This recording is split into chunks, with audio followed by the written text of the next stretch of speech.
선망이라고 들어보셨나요?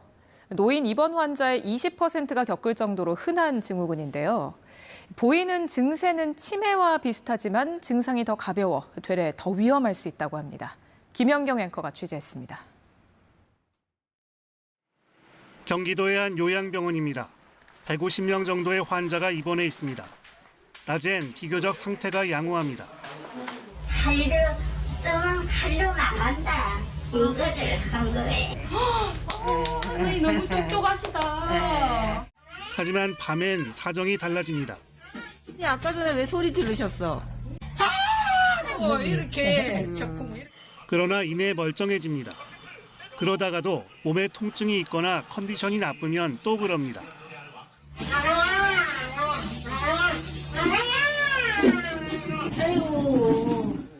장소가 바뀌어도 증세가 나옵니다.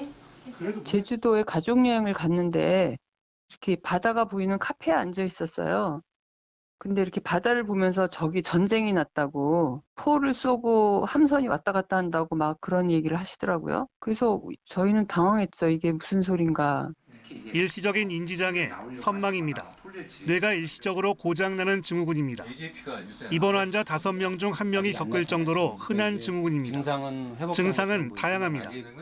대표적인 증상이 환시라고 조상님이 보인다던가 벌레가 꿈틀거린다던가 피해망상적인 증상이 같이 호소된 경우가 많아가지고 원인도 다양합니다. 약을 잘못 먹었거나 큰 수술을 받은 뒤에 후유증, 다른 신체 기관에 문제가 있을 때도 올 수 있습니다. 잠이 부족하거나 급격히 환경이 변해도 생길 수 있습니다. 선망은 본인이 견딜 수 있는 것보다 더 많은 스트레스에 노출되었을 때, 특히 중추신경계, 그러니까 두뇌의 취약성이 있는 사람이라면 그 스트레스의 증상이 겉으로 선망으로 불거져 나오는 거고요. 증세가 나타났다 곧 사라지는 일시적인 특성을 보이는 게 치매와 다른 점입니다. 선망을 치료하는 방법은 그 원인을 찾아내 제거하는 겁니다. 문제는 나타나는 요인이 워낙 다양해서 그 원인을 단박에 찾기 쉽지 않다는 데 있습니다. 특히 증세가 가벼운 게 되레 독이 되기도 합니다. 이내 좋아진다는 이유로 상태를 방치하는 경우가 적지 않습니다. 이게 제일 곤란한 게요. 치매하고 구별이 잘 안 되는 거예요. 치료법도 모르고 어떻게 해야 될지 몰라서 헤맨 시간이 참 길은 것 같아요. 방치하다 큰 위험에 빠질 수 있습니다. 밤에 선망이 잘 오기 때문입니다.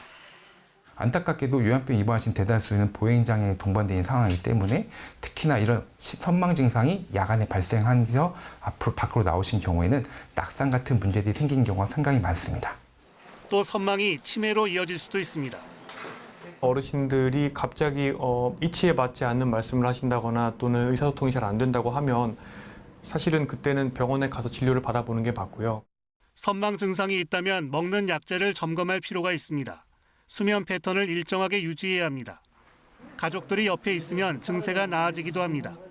전문가들은 선망 고위험 환자들을 발굴해 집중 관리하는 시스템을 만들고 치매만큼 체계적인 치료 매뉴얼을 보급해야 한다고 지적합니다. KBS 뉴스 김현경입니다.